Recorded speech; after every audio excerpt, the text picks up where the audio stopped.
ወፍራም ሴት ክሊኒክ መታ ውፍረት መቀነስ ከብዶኛል ከዛ ደግሞ የወር አበባ መዛባት አለ ስትለኝ ጭንቅላቴ ውስጥ የሚመጣው ሃይፖታይሮይዲዝም እና ፒሲኦኤስ ነው። ሃይፖታይሮይዲዝም ኦልሬዲ ፖስት ይላችኋለሁ ሄዳችሁ እዩት። ሶ ፒሲኦኤስ ሲባል ምንድነው የሚለው ላስረዳችሁ። ቤዚክሊ የወንድ ሆርሞን ቴስቶስትሮን ሴት ላይ ሲበዛ ነው without any of the benefits of being a man።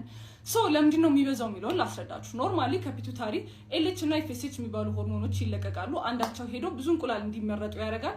ከዛ ኋላ ኤልኤች ሄድና አንደኛው እንቁላል ኦቪሌት እንድትደረግ እንድትለቀቅ ያግዛል ሙሉ እድገቷን ማለት ነው። ፒሲኦኤስ ሲኖር ግን የሆርሞን መዛባት ስላለ ብዙ እንቁላል የምትመርጠው ኤፍኤስኤች ትሄድና ብዙ እንቁላል ይመረጣል።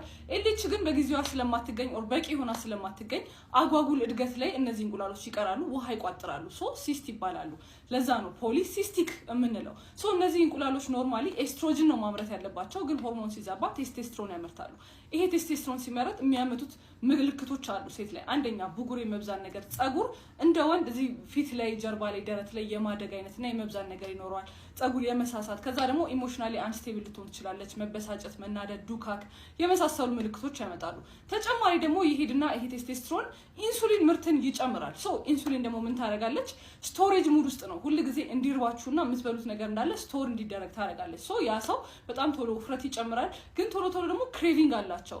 ስለዚህ የፒሲኦኤስ ህክምና ምንድነው የሚለውን ለመረዳት በዋነኝነት ኢንሱሊን እንድትቀንስ ማድረግ ነው። ሶ ውፍረት ቀንሱ ነው የምንላቸው። ግን ለፒሲኦኤስ ሰው ውፍረት መቀነስ በጣም ቻሌንጂንግ የሆነ ነገር ነው፣ እንደ ኖርማል ሰው አይደለም። ምክንያቱም ኢንሱሊን ሌቭላቸው በጣም ሃይ ስለሆነ ሁሌ ክሬቭ ያደርጋሉ፣ ሁሌ ይበላሉ፣ ቶሎ ስቶር ይደረጋል። ሶ ዋነኛው እሱ ነው። ተጨማሪ ደግሞ ያው ሆርሞናችሁ ታይቶ ህክምናና ክትትል ያስፈልገዋል።